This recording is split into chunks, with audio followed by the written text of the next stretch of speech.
Live with Phil, Thursday evenings at 8.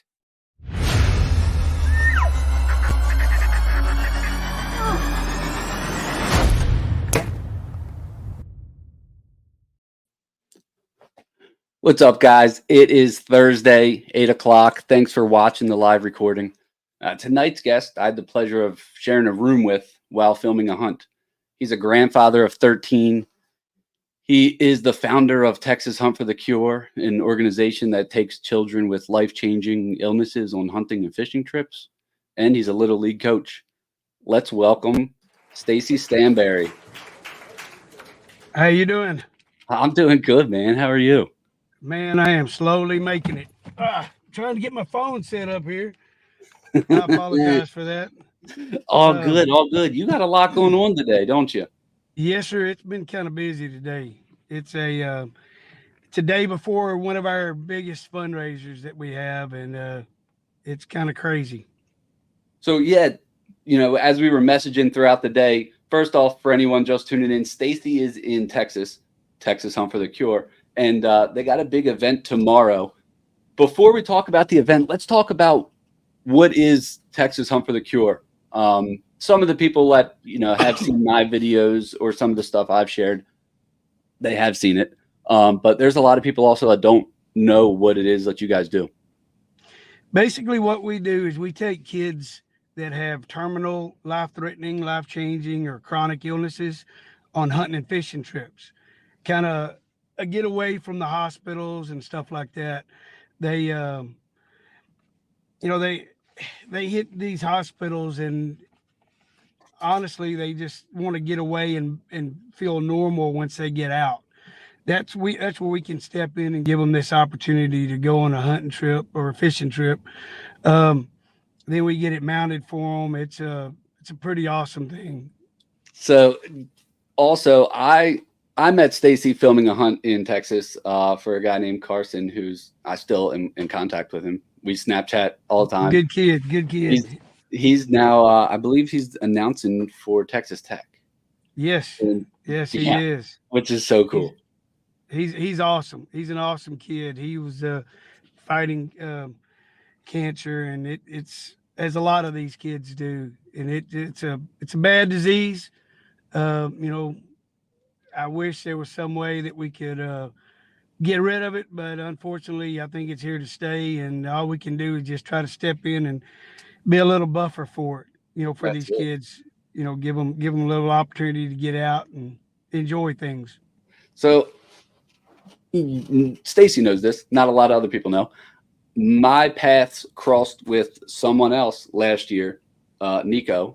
Anyone watching who watched my the moose hunt that we put out with Holy Hunt, that was with Niko, and then an elk hunt.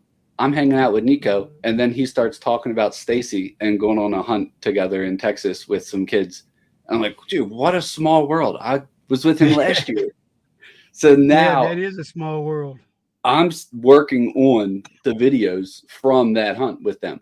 And it's one of the fathers, I'm pretty sure I can say it, Briar's father, said something that it hit me. And I have it in the video. It's not done yet. I'm still working on this one. But he said, this is just as much for the father as it is for the son. And watching that hunt, for anyone that doesn't know, it's a button that has to be pressed. And I didn't know that going into watching the footage to edit. I'm like watching, and I'm like, what am I? Oh.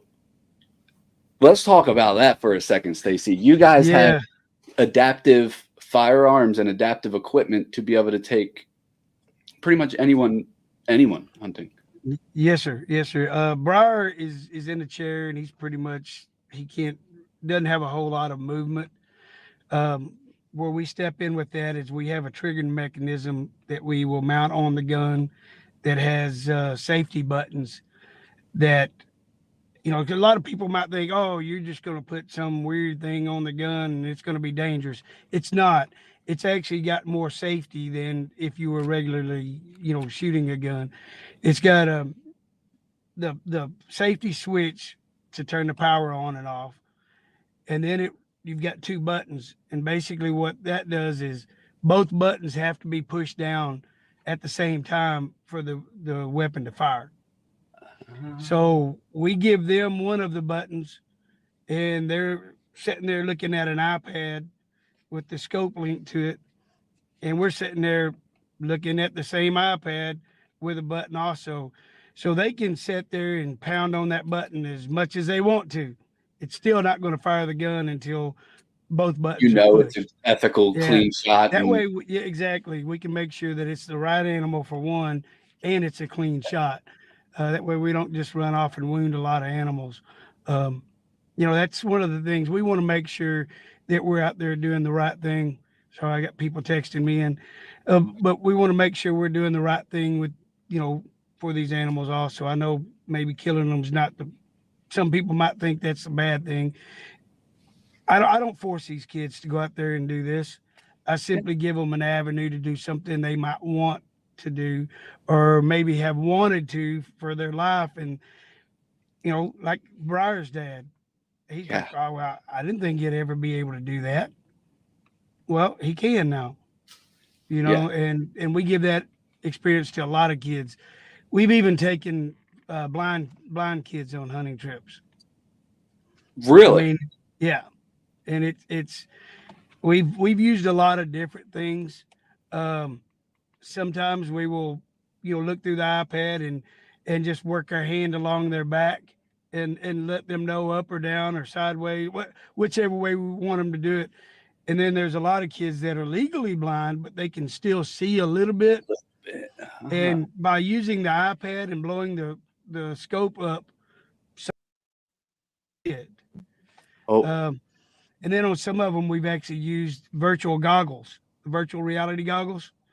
We loaded our phone in there and linked our scope to that, and it pulls the scope right there to their eyes, to where they're able to see it. So, what type of children qualify for going on a hunt? Pretty much any child that has a life-changing or chronic illness, or, you know, terminal. I hate to say that, but, you know, we all know, unfortunately, that's the reality on some of the children. So pretty much any illness or impairment. We've got some that have lost limbs due to different accidents, and so we take them out also. You know, all the way from type 1 to you stretch it out as far as you want to go. And we are based in Texas, so we've taken a lot of kids from out of states also.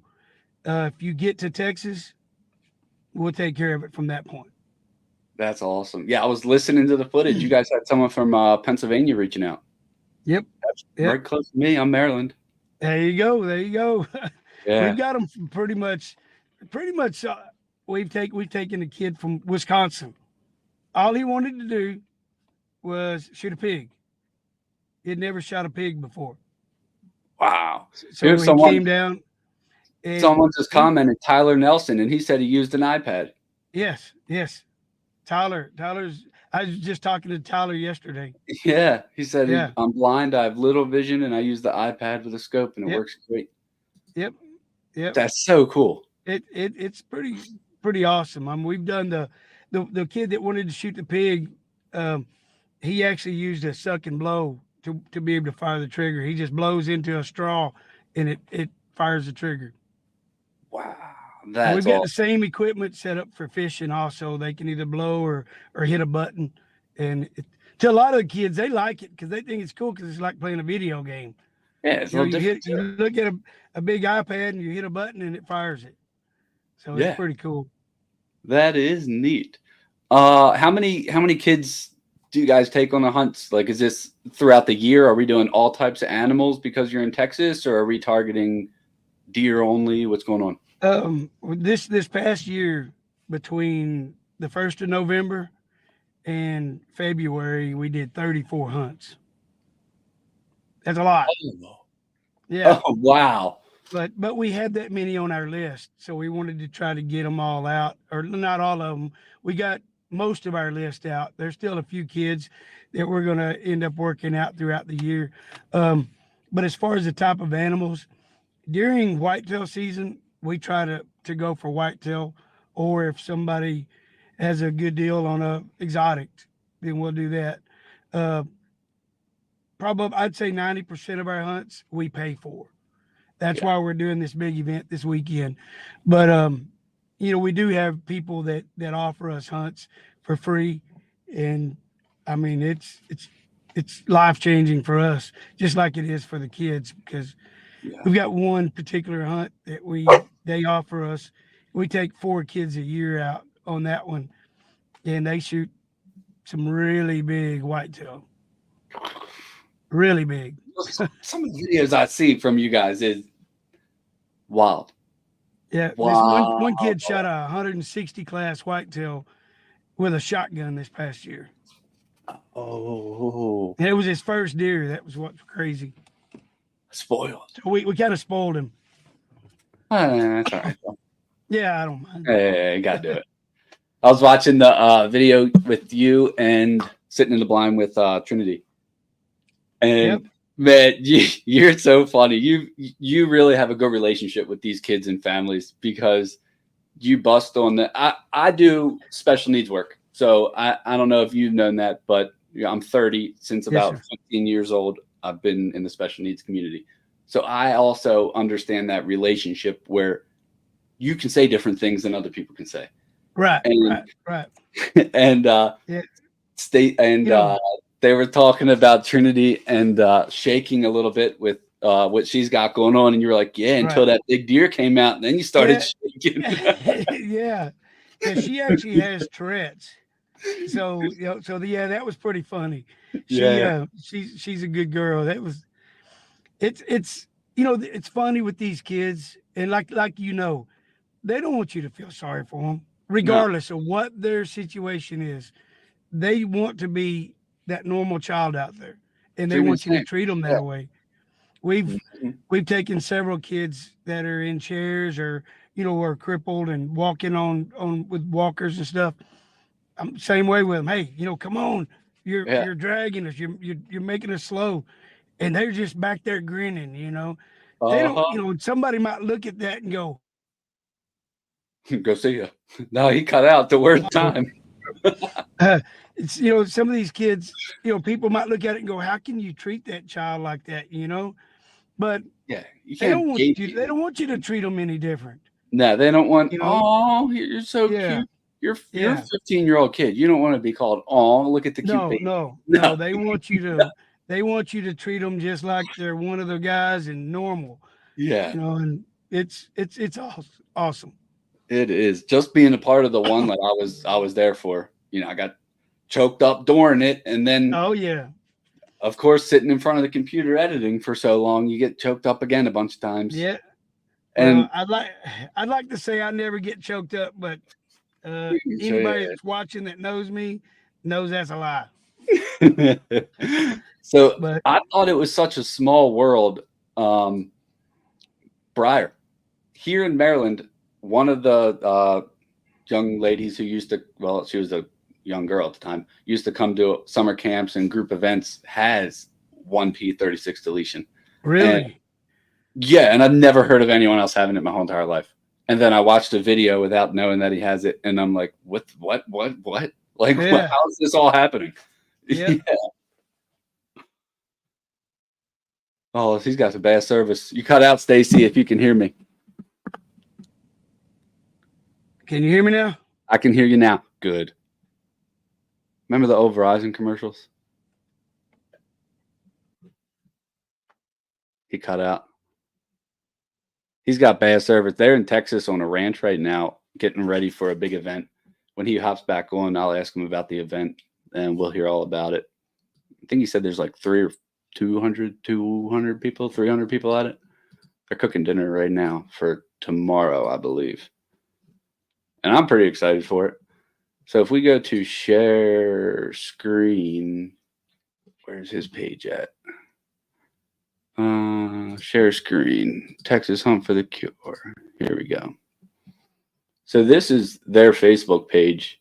For anyone who's watching who wants to check them out, wherever you are, you're in Maryland, doesn't matter. Check them out anywhere in the country. You just get to Texas, they'll take care of the rest. Shoot them a message on Facebook. Check it out.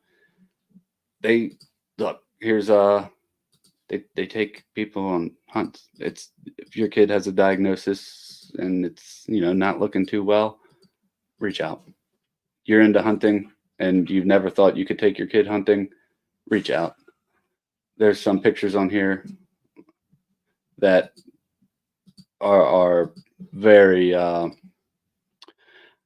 emotional, I guess you'd say the word is. Where are we at? Look at this one. Sweet. Oh, there's Stacy. Hey. What's up? You're back. Sorry, man. I'm so sorry. Showing pictures. Okay. Yeah, somebody tried to call and went to exit it, and it took everything out. They were trying to call you. They were like, I see you on live, Stacy. Yeah. Like, wait a minute. Yeah. Oh, so what do you got going on now? Is this the event that you got going on this weekend? That's one of the same events. It's what it's called a Mountain Man event. And what we're doing is this is our biggest fundraiser. And what we do is we do a lot of different stations. One of the stations is going to be knife throwing, one's hatchet, one's axe, one's spear, atlatl, a lot of cool shooting stuff with the old 45 Colts, and then the 45-70s. We do that also. So there's a lot of cool stuff that goes on with it. So I'm guessing there's probably going to be 350 people out here tomorrow. Oh, wow. Yeah, it's a big thing. I mean, anybody can get on our Facebook, and by tomorrow afternoon, there's going to be thousands of pictures that we're tagged in, and it's a lot of cool stuff. It really is. So how would someone, not all the listeners are going to be able to come to that this year or next year. Even, anyone listening who wants to go, I might go next year. It does sound fun. It's fun. I saw you have a golf tournament too. I might come out to that. Back in October, we'll be having our annual golf tournament. This past October, we had our 12th annual, and that was our main form of fundraising for a long time until we got in with the group that's doing the Mountain Man event, which is Morley Moss Electrical Contractors is actually who got us in with this. And but the golf tournament is a lot of fun too. If anybody likes to play golf, they're more than welcome to come down and play in it. It's a really fun time. We usually average 26 to 30 teams. Oh, it's big. Yeah, it's a pretty big tournament, and it's at a really nice course. We always, on every event that we do, we bring some kids out and we give them their mounts from that year at the event. That way, all of the sponsors and that are out participating can really see where the money's going, basically. That's really cool. Is that also when you do the? All right, so I stalked you guys pretty hard. I remember you talking about it too. So I did room with you for 3 nights or something like that. And Shane, right? Shane. Big white beard. Yep, he's up here at the camp. How's he doing? Good. Cornhole champ, right? Yep. Yeah, I remember that. but yeah, he's doing good up there. Good. So how would someone want to help out, like to donate? Reach out to your Facebook page. Is that the best way? A financial pledge or what are what to say? I'm not gonna lie, money's always good because we can do more with the kids. But if anybody has ranches or stuff like that they're willing to, donate, even doe hunts, a lot of the kids that we've taken out on trips, we'll take them back out on doe hunts, and just let them know that we're still in it with them. One of the things that we do, we don't forget about the kids after we take them. When we say you're part of the Hunt for the Cure family, you're part of the family. Your reunions are huge. Yes, yes, we have a family reunion where we, annually, where we'll invite all the kids from the past, the ones that are signed up and haven't got to go yet, uh, and even the ones of the families that maybe have passed away. Uh, Unfortunately, with our organization, you deal with this type of don't want to say clientele, but you deal with this type of Tragic, sadness. yeah, Yeah. you're going to have that, and Mhm. it sucks. I hate it.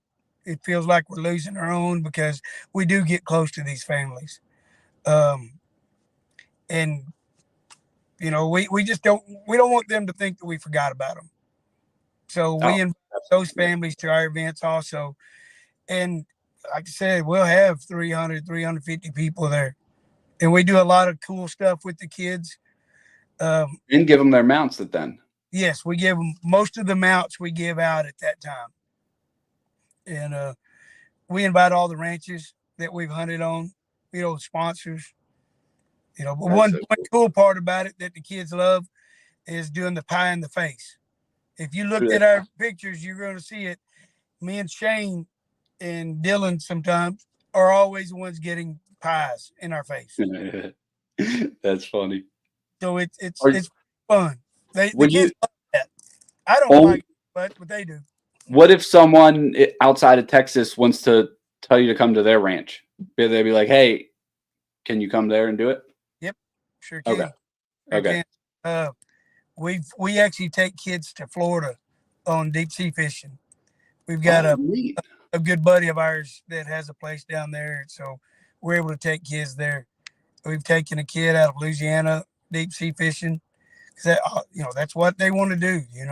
We try to give them what they want to do if it's in our budget and if it's something we're able to do. I'll put it that way, that we have available.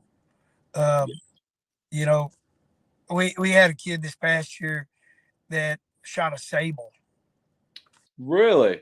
We actually had the opportunity to take a kid to a private ranch, and they pretty much opened it up for him. Whatever you want to shoot, you can shoot. And but we don't get that opportunity very often. Um, a lot of times we'll shoot rams because, like I said, 90% of our hunts we pay for. There's no way I could go pay for a $30,000 sable, Yeah.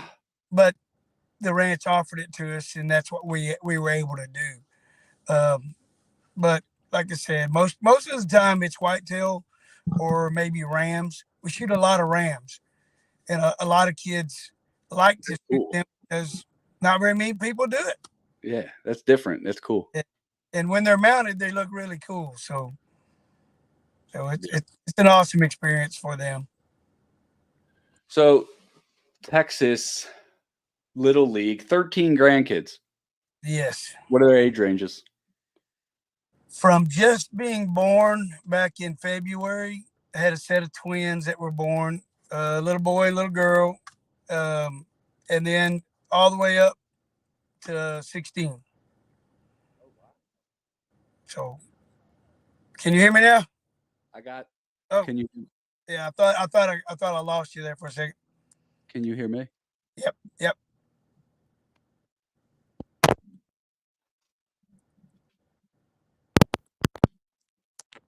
You got me? Yep, yep. All right, good. Yeah, they range from a few weeks old to 16. So I actually helped coach one of my grandsons, and you know, I retired from coaching when my son was 15. He said I wasn't going to go back, and unfortunately, here I like to say unfortunately, but there every time I can, you know. But the organization takes up a lot of time, but Yeah. It's fun being out there with the kids too. Yeah. So you have 13 grandkids. Let me turn that up a little bit. 13 grandkids. How many children? Um, well, I've got one that's my You got a real blended family. So I have a blended family too. I had a stepdad for is yeah. So I had a stepdad for 21 years. Right. probably. Well, he died in 1603. A long time. Right. Oh, we got Crystal Fancy Boy just checked in. I'm coming to Alaska. I just got there in Alaska right now. Oh, that's awesome. Hello. I'm coming to Alaska. What are the dates?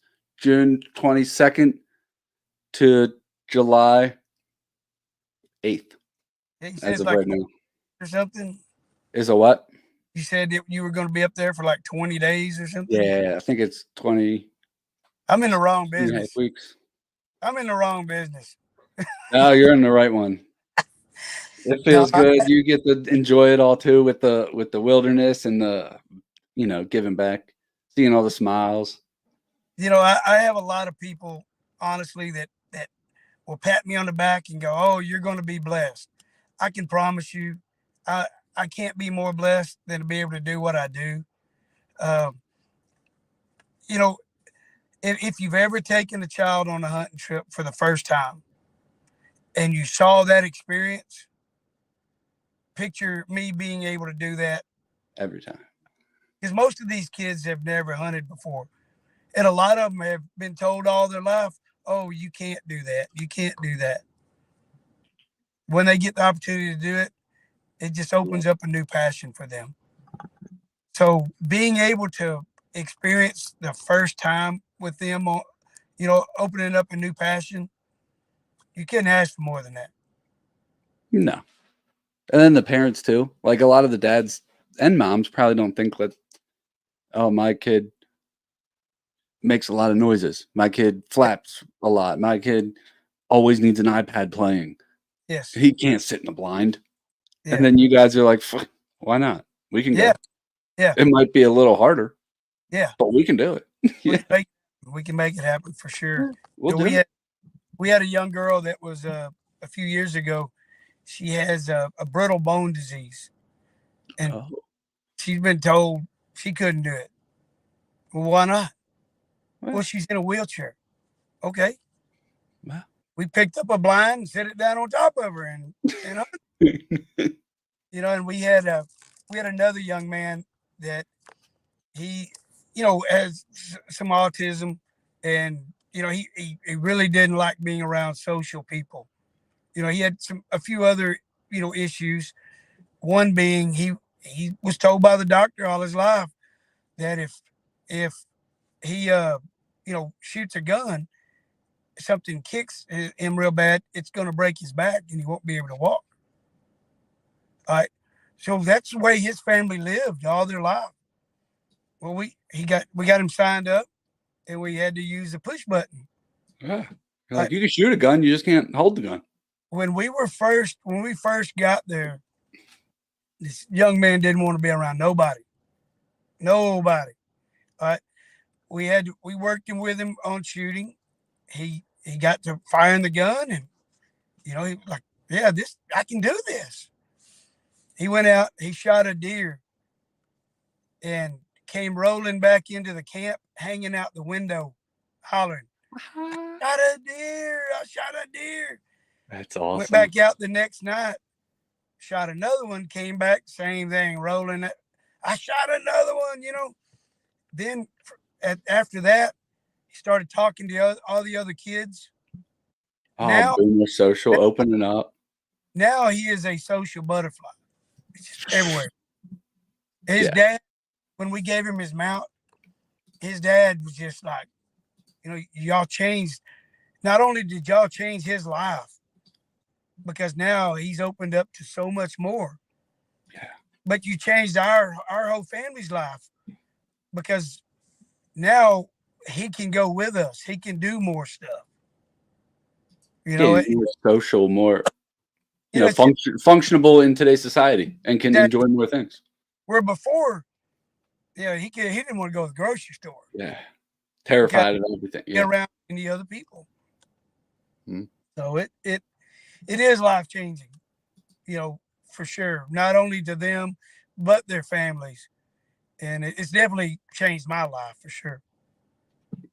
Yeah, I mean, I've only been a part of, in person, one hunt. Now, I guess you could say two other well, Yep. 4 other ones, but 2 other videos, and it definitely is. It's emotional. I mean, just the story from the brother and sister. That video was That, just posted. that's a, it's a touchy one right there. Yeah, she pretty much died. Yes. Pretty, Yes. You you got grab an electric, a highline wire that's live, you're not supposed to live. no 7 exit wounds from a power line. You're Yes. not. Yes. Yeah, And yeah. it blew some digits off of her fingers, and she's got all these scars, but she's still out doing things. And her brother's story. I mean, he basically saved her life, knocking her off of it, and doing the things that he did. And that's one of the reasons why we took him on the trip also, to let him know, man. Yeah. People appreciate you. Your sister's here because of you. And I don't want him thinking that, oh yeah, it's great my sister's getting all of this, but Mm-hmm. I'll have to, because Yeah. some of them might think like that.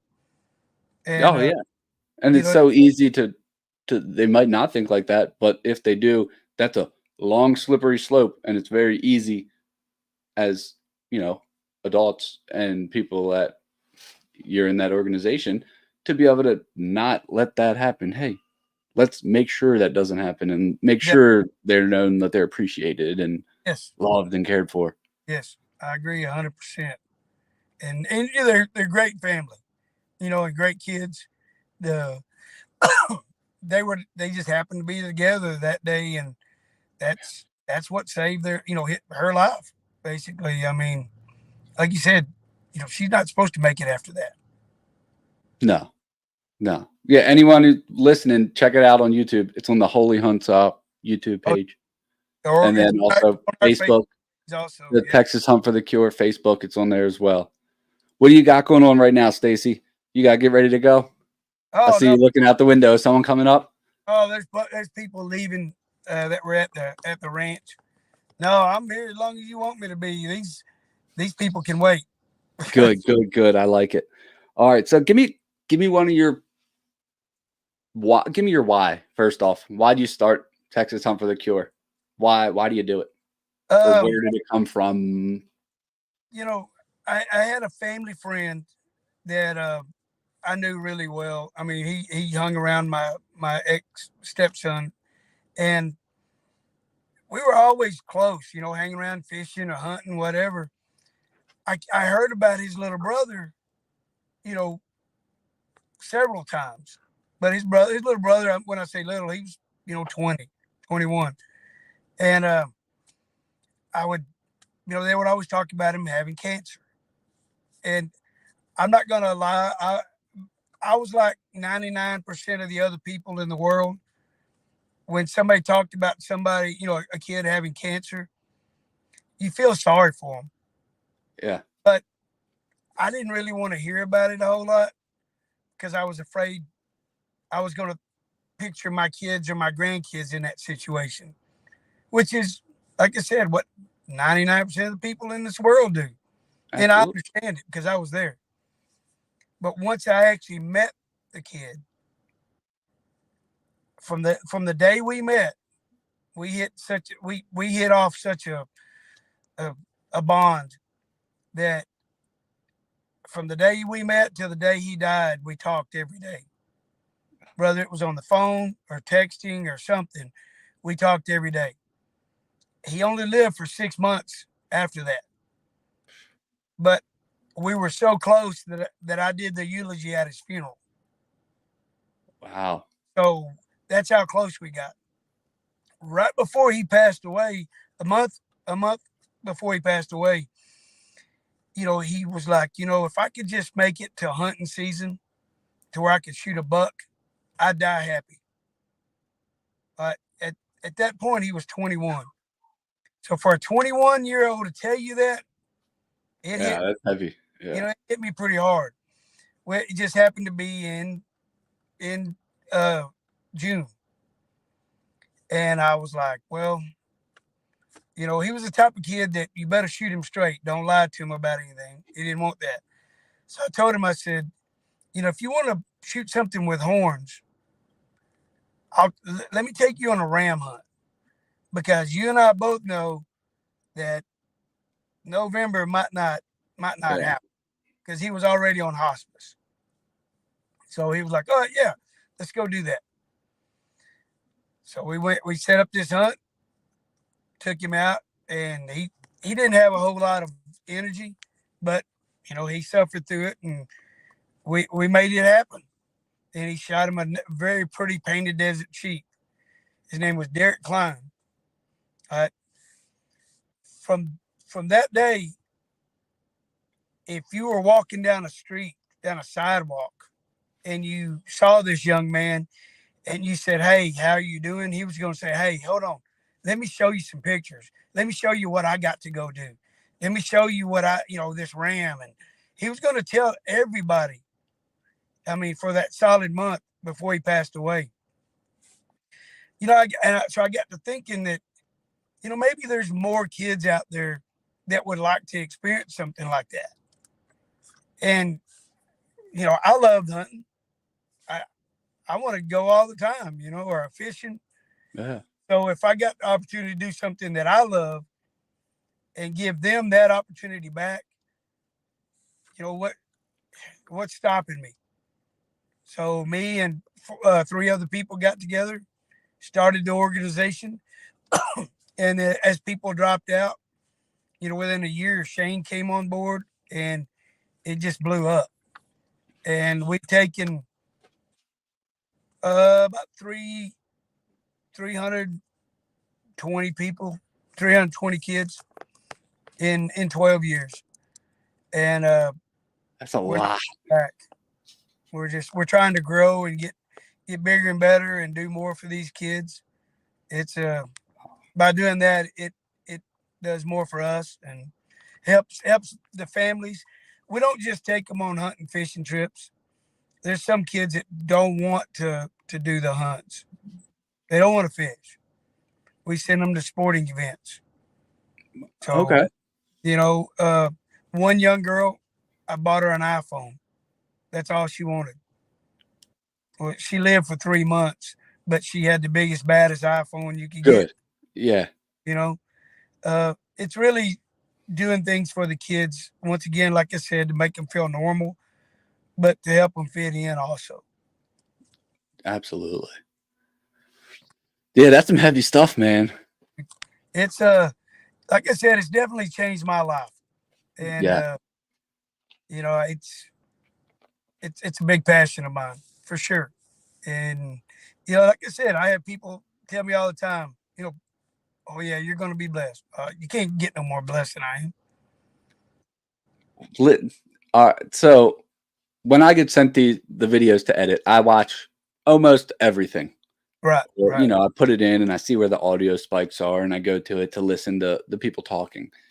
The parents and the audio that was captured, not only during them talking to the camera, but just in the off, that it's not really usable, but you hear that true, like, this isn't just for the kid.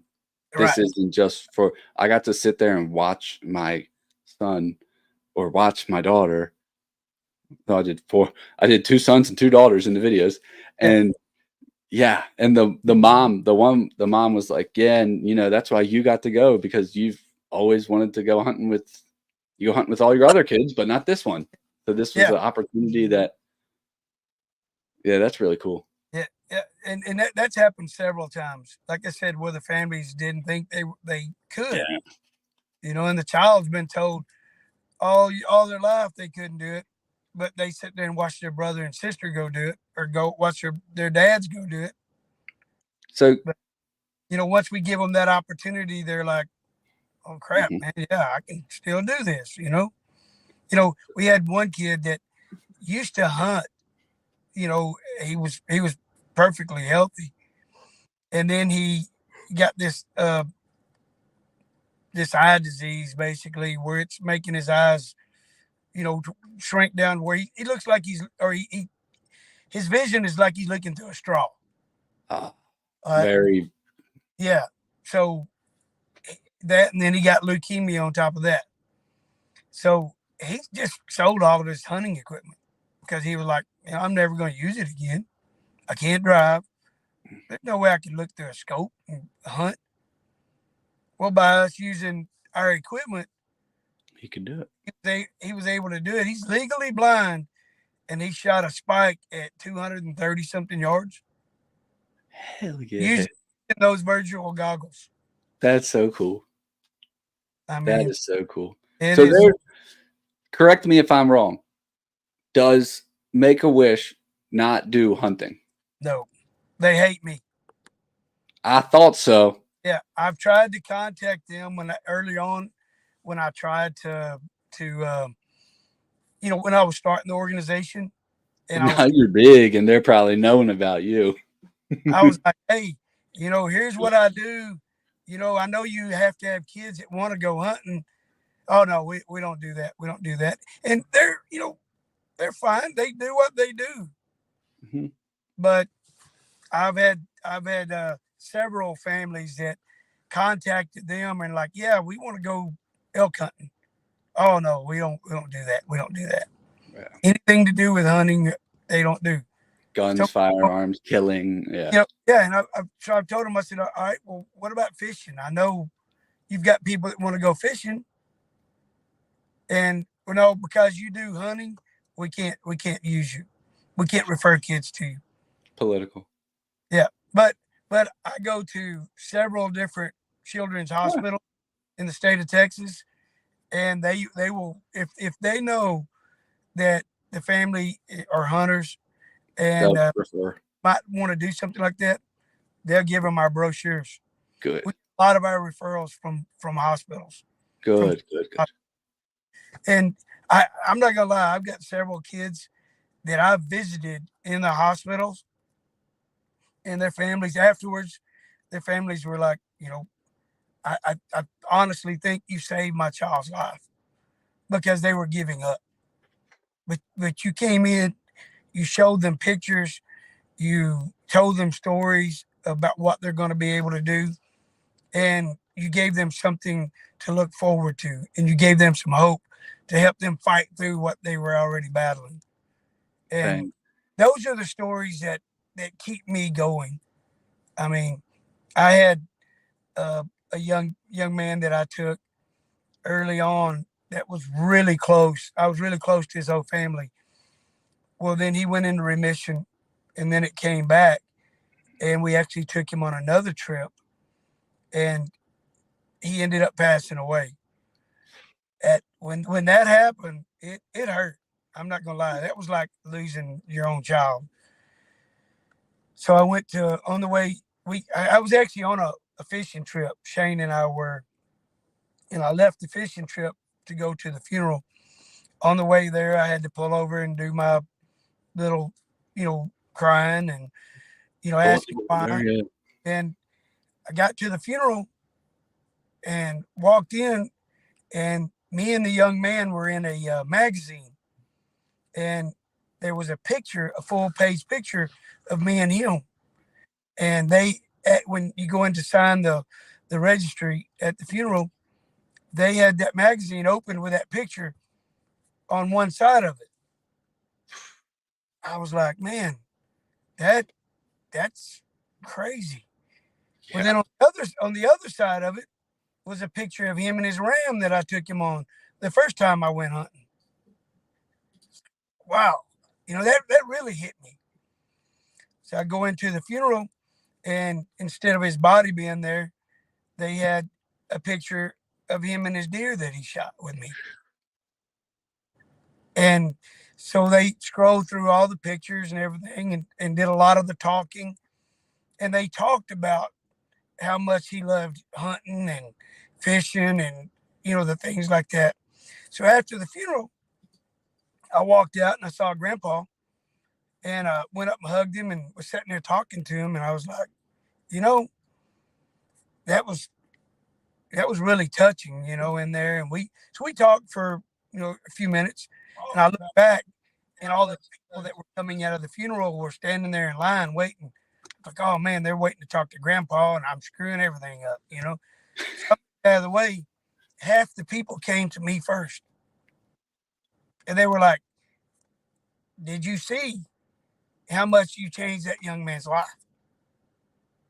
You know, that's what you do for the kids, and you see it. You did it for the family because they showed that, at the funeral. And after I left, I just had to pull over again and do my cry again. And that's when I knew, there's no turning back. You can't stop doing this. When you're called to do something, you got to do it. So yeah, that's what I do. That's some awesome stuff. And then Niko crossing paths with you. Yep. Randomly, he brings up where Niko and I are in an elk hunt. We've already spent 3 weeks together at this point, pretty much in Alaska. And he's like, yeah, what was it? November. In November, I'm going down to Texas for this guy, Stacy, with Texas Hunt for the Cure. And I'm like, what? Like, after being together for 3 weeks. Yeah, that was pretty crazy. And his story, I don't know if he ever told you his story of how he was able to do what he did to be able to come down there. Was just crazy. Yeah. And cartel stuff. No, I'm kidding. Yeah. No, yeah, it's some really cool stuff. I never met Lexi. So you guys got to know. Sweetheart. Get to meet her. She is a sweetheart. You'll have to meet her one day. She is a sweetheart. Oh, absolutely. He's not that far from me. He's up in Wisconsin, Michigan. Yes. Yeah, Michigan. So that's like 12 hours. He's for anybody that hadn't seen him yet, that is a cool dude, man. Yeah. Yeah, and him and I just crossed paths. It's crazy how the Lord works. We just crossed paths. I was at Lake St. Clair filming. He messaged me. First, the message goes, Niko. It goes, hey, I want to start a YouTube channel. Can you film my hunts? Really?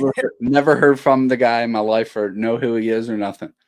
And I'm like, all right, another one of these messages. So I'm like, all right, so I hit back with kind of a smart-assy response, but like, yeah, I can film your hunts. Do you have anything planned or what are you looking to do? And he sends me back a list of what he's got planned. Wow. And it's a lot of hunts. Yeah. And so I'm like, oh, I'm interested in, talking with you, but I'm actually out of town right now up at Lake St. Clair. And he goes, oh, I live on that lake. I'm like, what? Well, 10 minutes from it. So we went and got breakfast that morning. That's crazy. Yeah. I didn't know that part of it. Yeah, it all just crossed. He found me online. He messaged me. I was in his hometown right next to his house filming. And we just went and got breakfast. That's crazy. And then you already knew us. But I didn't even talk to him about you. Like, I didn't know he was doing it with you until he told me. Wow. Yeah. Yeah, it's strange. I just saw something that he had posted about hunts. So I sent him a quick message, and then he was like, I'm thinking, man, yeah, it's like most people. I'm never going to hear back. No, he's about it. Started talking to me, and I was thinking, man, I really don't know this guy. And I did the same thing. All this stuff planned, and I was like, man, I hope this turned out bad. And then when he got here, we were on another hunt, so we couldn't go get him at the airport. So I'm sure he was thinking the same thing. Oh boy, here I am in Texas. I got all this equipment, and I'm supposed to go do this, and I don't even know these people. That's funny. It was pretty crazy the way it worked out, but and they are some super cool people, and I mean I'm super glad that I crossed their path. Yeah, how man, like we were talking before we hit live, the Lord works in crazy ways. He does. You can't plan anything. It just No, all the paths cross. I can track. So I do like doing this. I like sitting sometimes and just backtracking all the decisions that were made that led me to where I am. Yeah. Bigger decisions, not like, oh, did you go poop today? Not like that. Did you go left or right at the light? No. Like, I met this client, I did this work, and then branched to this, and then this, and then this. Yeah. Yeah. I can track it all back, and it's wild. Yeah. Wow. You get to go do a lot of cool stuff, and I can imagine what, the paths that you cross and the stories that you hear, from hundreds of people. So to finally see something where two people already knew each other, and that had to be pretty crazy. It was like a whoa, pinch me, I'm dreaming. Like what is happening? Is the world this small? What's going on? It was funny because I think he texted me after y'all talked and was asking about you. I was like, dang, yeah, that's a small world. That is cool. Oh, yeah. Steve Luchner. So Steve commented, he said, thanks for what you do. God bless you, man. So Steve actually went to school with my father and grew up with my dad. I didn't know that. Ready how the Lord works? Oh, yeah. I'm doing one-on-one care with an adult with special needs, and we're in special needs Boy Scouts, well, adult scouts for special needs. Steve is there with his son, Nate. I have no idea who they are. I'm just friendly with them and talk to them. Right. Steve posts a picture on Facebook, and my dad messaged me. He goes, "What are you doing with him?" Because his son's not in it or anything. It's just me and him. Yeah. And they were buddies in high school and stuff like that, growing up, running the streets and all together. Small world. Really? Another small world.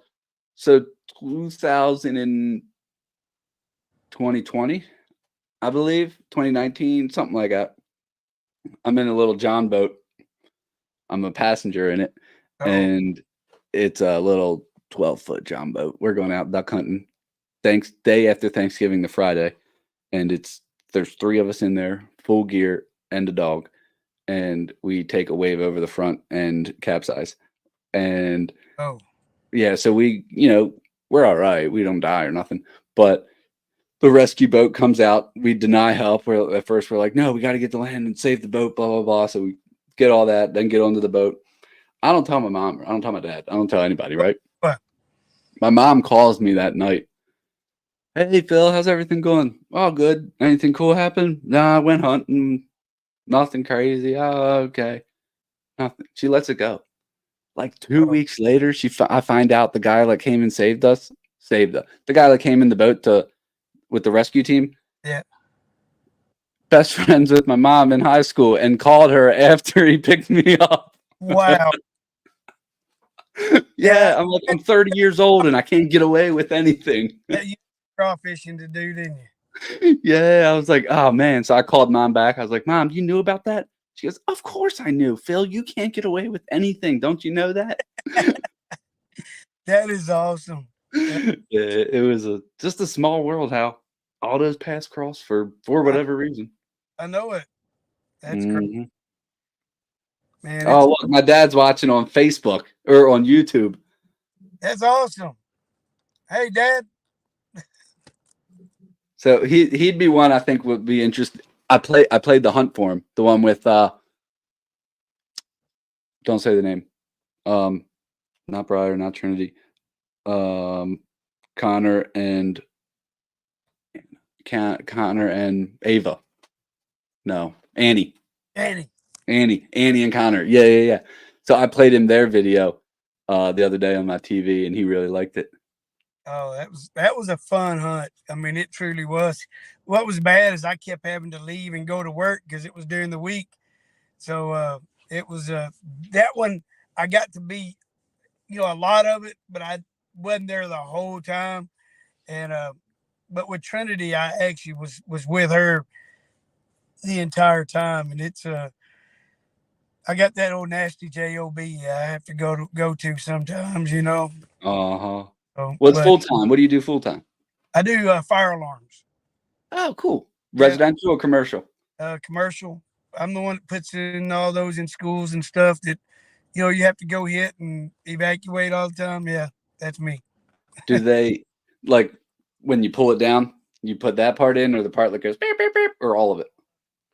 All of All it. of it. Yep. Oh. Yep. Do they really communicate to the fire department? Yes. Oh. Yep. It does.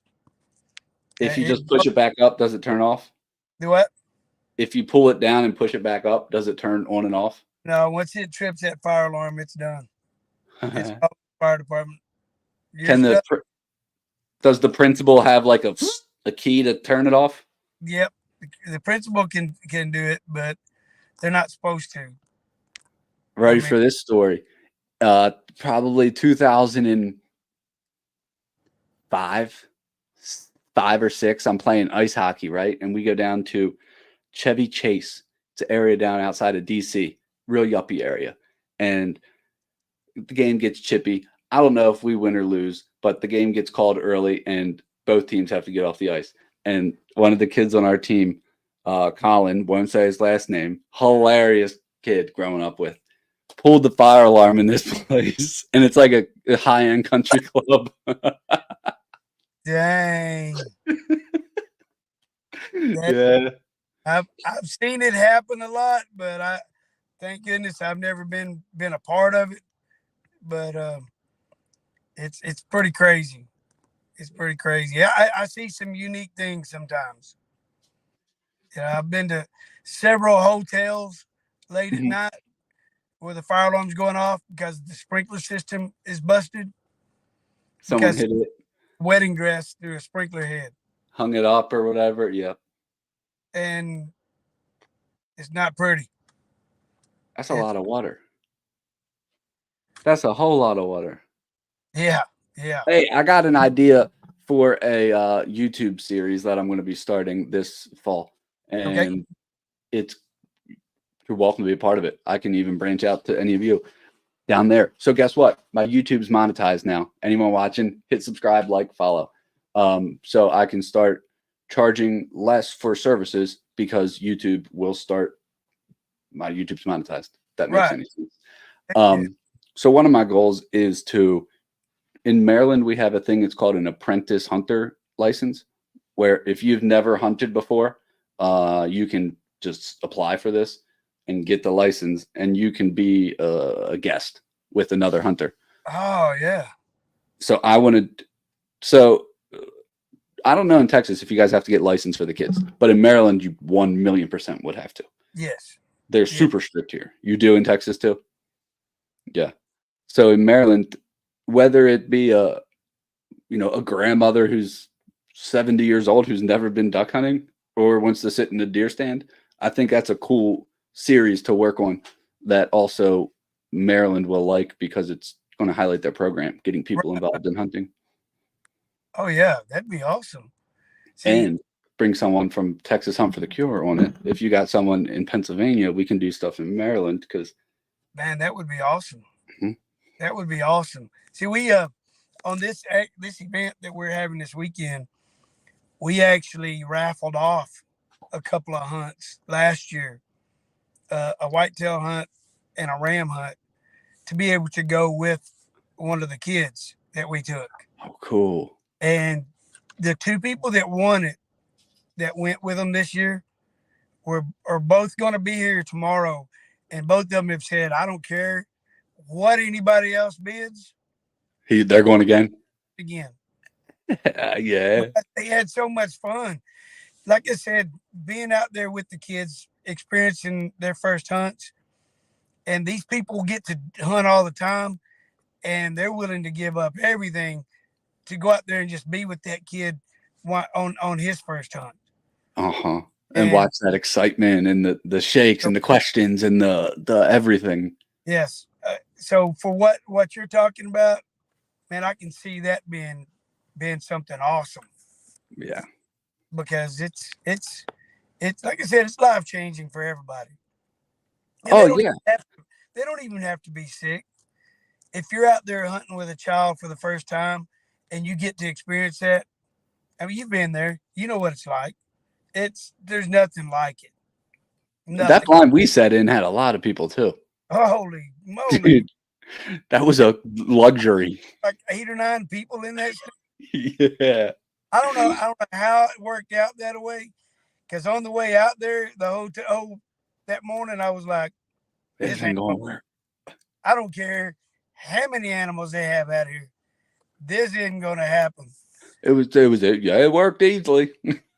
Oh, yeah, it did. That was an awesome blind. It was badass, man. Yeah. Yeah. That truck one you guys run is cool. It looked like. Yes. Yeah, that was neat. At the ranch. And that we were able to buy that last year because of this event that we've got going on this weekend. And it's a little mini Isuzu truck that one of our kids that we have taken on a trip, his dad actually had this built. And with a blind on the back, right? Yes. And it's got a ramp because his son has Duchenne's. So he's in a wheelchair and he can barely. That's how we started doing the push button stuff, was from this young man. Well, this year we used it, I don't know, 2 or 3 times. And one of them's on that film that you're working on. Kids can just drive their wheelchair up into the back of it and spin sideways and hunt out of it. I thought I had a picture on here of it. I don't. It's pretty awesome. I mean, people can get on our Facebook page and see it. I mean, it's a cool idea for anyone, regardless what you're going to use it for. To make one of those little flatbed Isuzu's tiny little trucks into a movable blind. Right. That's a sweet idea. Yeah. It's it's so much fun just getting in there. And we also have a cargo trailer that we converted into a deer blind. Really? 6x12 cargo trailer. And we put like 1.5 inch foam in it and cut some windows out. That's and cool. Put carpet in it. And it is so quiet and so warm in there. It's unbelievable. But we use it quite a bit also. Do you do any shows? Do you guys do any of the shows like the, Western Hunter or not sheep show, but like those kind of things? No, we haven't done. There's a Texas Trophy Hunters that we do. Is that what you're talking about? Like expo vendor show type thing. Yeah, the Texas Trophy Hunters as an event every year, and we used to go to that all the time, and we still go to it. Sometimes we're talking about going back this year. During all the COVID stuff, we slowed down on a lot of that stuff, but we're looking at trying to get back into them. We don't really make money at those shows. We pretty much break even. Yeah. But usually we'll end up picking up a ranch or maybe a kid, and if we can pick up a kid, it makes it all worth it. Do you guys sell merch? Any merchandise? Hats, shirts? We do shirts. We do hats. Koozies. Cups. We do cups. We do like hoodies. We do all on the website. Anyone wants to buy them, go check out the website. Our website is kind of in. We're rebuilding it right now. Okay. There was just some issues that we were having with it. If anybody wants to buy anything, the best way to do is just go to our Facebook page and say, "Hey, I'd like to buy a shirt or whatever." There's some cool stuff on there. And it's not like it's high price stuff either. So we try to stay really competitive with going out to any show or something and buying something, even though it's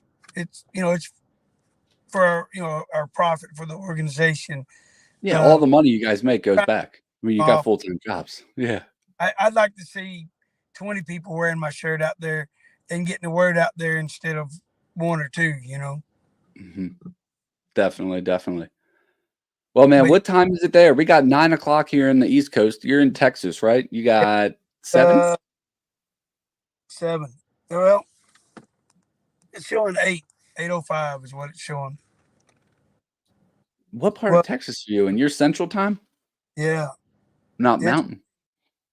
I think it's my clock on the truck says 8:06 now. Yeah, 9:05, 9:06 here. I thought you were 2 hours. I thought that's kind of what I was thinking a while ago when we were talking, but then once I got to looking at it, it was actually, 6. Where are So, you in Texas? What part?